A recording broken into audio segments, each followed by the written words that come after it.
Hey guys, it's AJ, and I wanted to come back on and show you guys my little trick for storing powdered goods such as sugar, flour, salt, things of that nature, and trying not to damage my snorkel back at the same time. In front of me, I have 4 cups of sugar in a regular everyday household baggie. I'm going to take that baggie, and I'm using a safety pin. I was using a needle, but this way I can close the safety pin up when I'm done, and that way if it falls on the floor, nobody runs it in their foot. Around here, it's very, very likely that somebody's going to knock something off my table. So I'm going to take this, and all around, right here, on the top of the bag, I'm just going to poke a whole bunch of holes.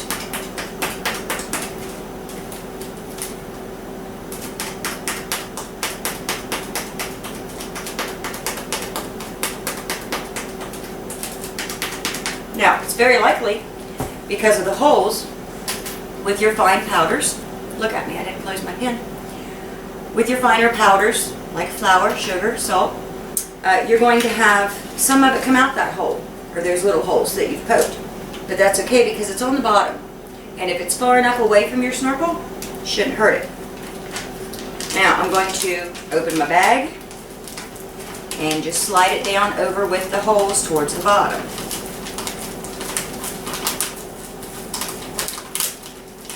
Now that I'm on camera, it will be easier said than done. There we go. Now, I have my little baggie, my household baggie, everyday grocery store, even lots of cheap ones because it doesn't matter. The seal doesn't even have to work, just as long as it's on the bottom like that. I think I paid $2 for 40 of those bags, so not really out too much there, and especially if I'm preserving my food instead of wasting, I've saved my money. I'm going to make sure my machine's off, engage the snorkel,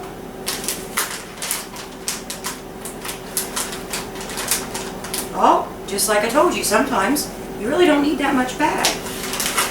So before I seal it, I'm going to go ahead and cut the top of it off. I'm going to make sure that I leave plenty of room, not only for the seal, but a little extra just in case. Now we've got about the right size bag.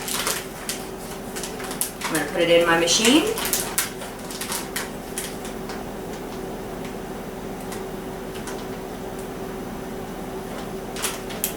The lid down, and especially with stuff like this because of the weight, I'm going to lift the bag up.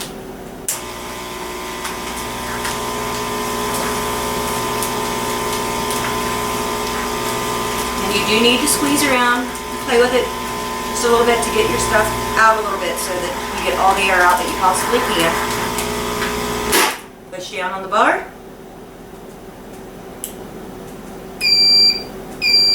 When it beeps, release the lock. And now, I've got a hard little rock right here, and when I open this up, it's going to be just as powdery as it was the day I bought it. Especially sugar, salt, things like that, flour. They tend to get hard if they've been exposed to any kind of moisture, if you store things in your basement or something like that. This will keep that from happening. And my bag's even a little crooked. I cut it crooked. It doesn't matter. As long as you have a piece on each side that's going to be the actual seal, you're good to go. And you know me, I'm a little OCD there. That kind of aggravates me, so I'll just take my scissors and straighten my edge up. Good to go. Get my marker out that I've lost on my table. I had all these bags and things out to show you guys, so everything got buried. And I'm going to write 4 cups of sugar.